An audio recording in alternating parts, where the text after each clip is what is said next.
I want to apologize for being a little bit slow in responding to some comments lately.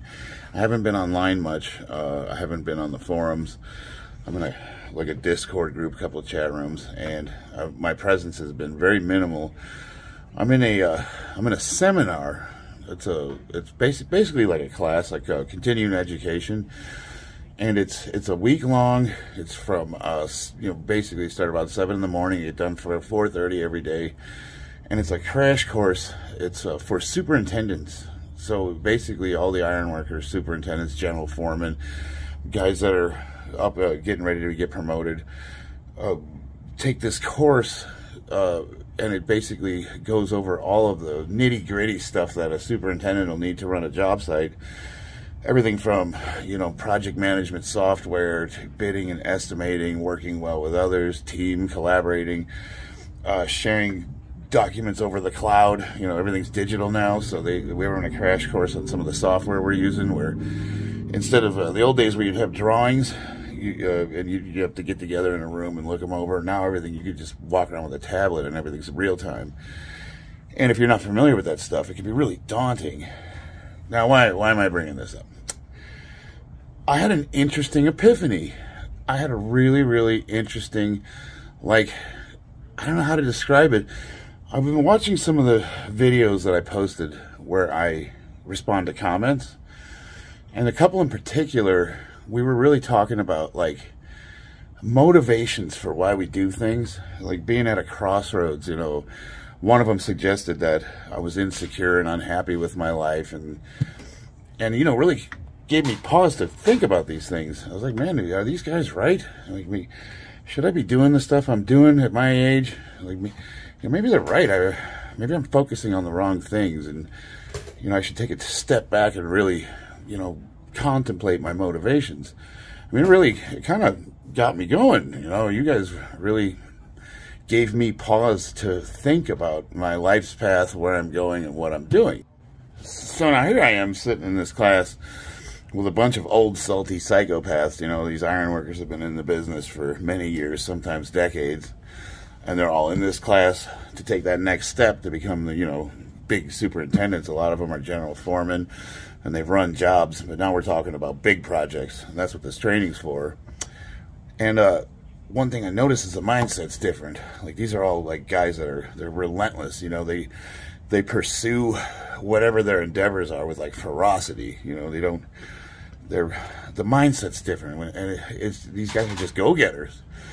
And I didn't have the advantage of knowing these guys, because these guys are from all over the country. Usually when I'm with construction groups doing these types of endeavors, I know all the guys, and we go back many years, so they know how quirky I am and all the stuff I'm into. Well, now I'm in a room with guys that I don't know, and at first they were a little standoffish, and I gotta admit, I was a little bit intimidated myself, but we started working together, and everybody clicked, and we found out that we were all very much like-minded, and a couple of guys inquired to stuff I'm into, and when I started showing them, they all said it was awesome. They said it was kick-ass what I was doing at my age, and that I should just keep at it, man.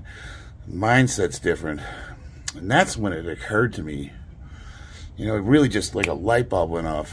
And I've known this for a long time, for a very long time. Whenever you spend time with different groups of people and you're just around those people, you sort of adopt the mentality of everybody. So if you're surrounded by a bunch of negative people who are coping with the, not being able to do stuff, or they're always making excuses, or, they're struggling with life choices, and they just, they don't have any assertiveness, you kind of tend to sort of adopt some of those characteristics. It seeps in and it just poisons you.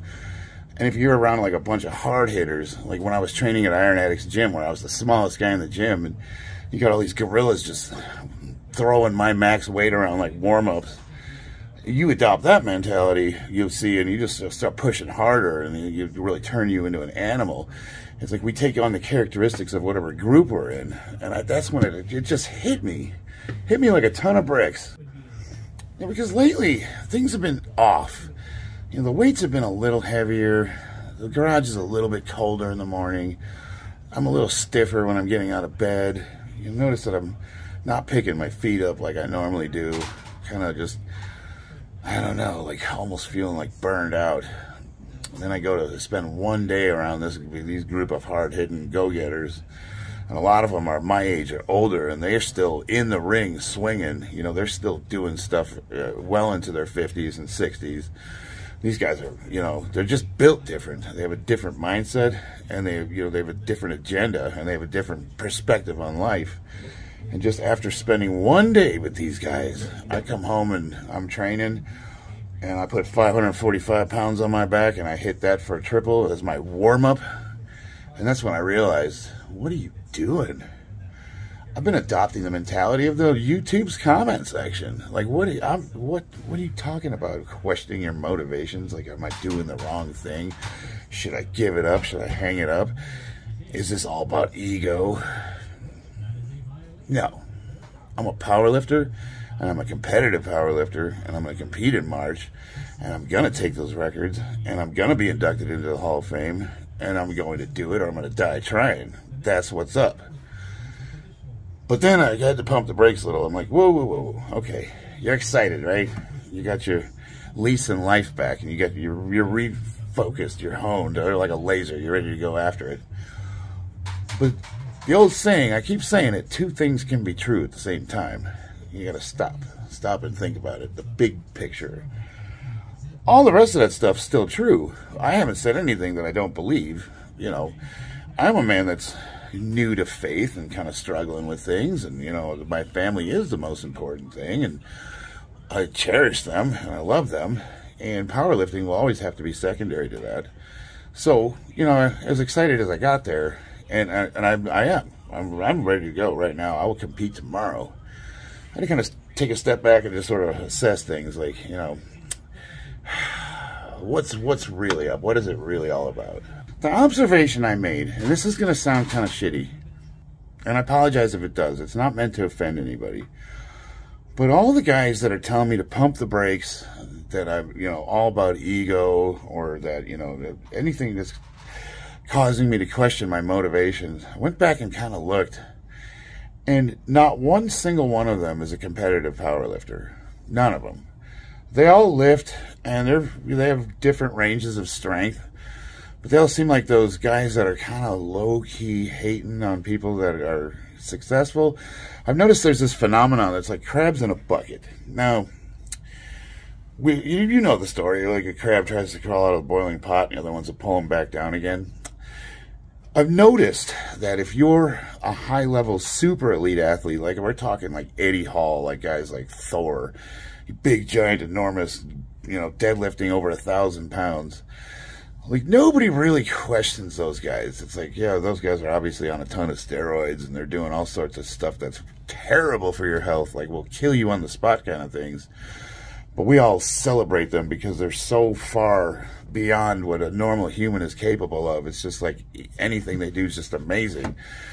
No matter what they're doing, like wearing suits or taking a bunch of steroids or whatever, it's just like it's so far past what any human should be able to be capable of, that it's like nobody cares. They're like, yeah, okay, he's on steroids, obviously, but he picked up, you know, 1,100 pounds. It's like, okay. But when you're closer to what the average is, and you start to separate yourself a little, and you start to be, you know, poke at, you know, knock on the door of elite, but you're not there, you're just like maybe kind of moving away from the herd. There's a lot of hate focused on that. It's almost like a how dare you be successful kind of thing. You get back here with the rest of us, you scumbag. You're nobody. How dare you try to be something you're not. You'll never be that. You know, you get back here with the rest of us. Get in line. I notice there's a lot of that. And then as you start really separating yourself, it's a shift kind of transforms. And you see it. You see it a lot. I've noticed it with Cephas, you know, when he first started, everyone was kind of not laughing at him or making fun of him, but they were like, nah, you'll never be nothing.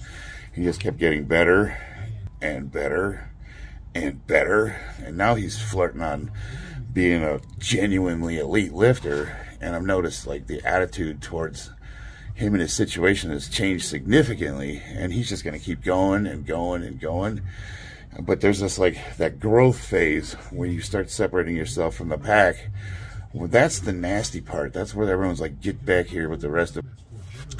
Well, when you surround yourself with those opinions and you get in that bubble and that's all you hear, it can be really easy to have doubt seep in and you start questioning yourself. And I'm here to tell you, like, don't let that happen. It's insidious. You don't realize it's creeping in, and it can cause a lot of conflict in your life.